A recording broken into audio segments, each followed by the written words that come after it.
amatifunsa kufunso kodi munamangera zivala uniform ya UTM. Ine ndikuti obwera kwa ine akavala ya UTM zikomo, kuvala ya UTF zikomo, kuvala ya GBP zikomo, kuvala ya sakaya ya UTM zikomo, koma ukhaluka vala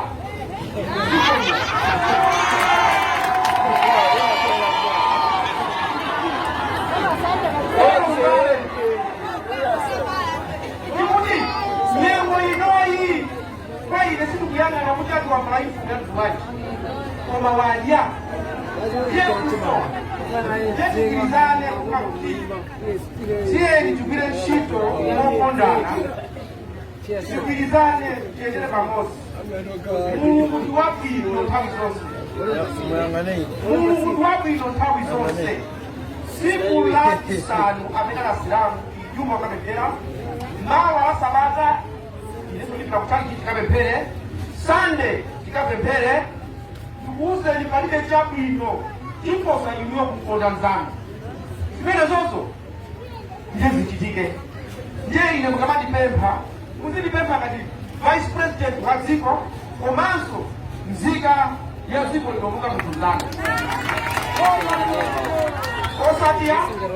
tika ile tika kuhotere kukuziwa kuti siku wakota wakuna nzaka ile kutide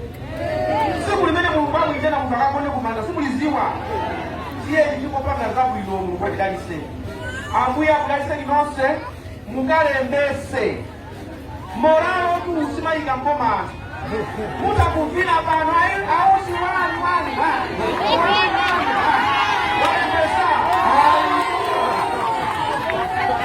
ofuna mukalembese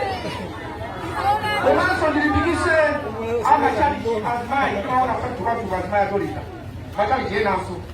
mabumbo ya mwaji wafuna mwaji kanto alimbikiseni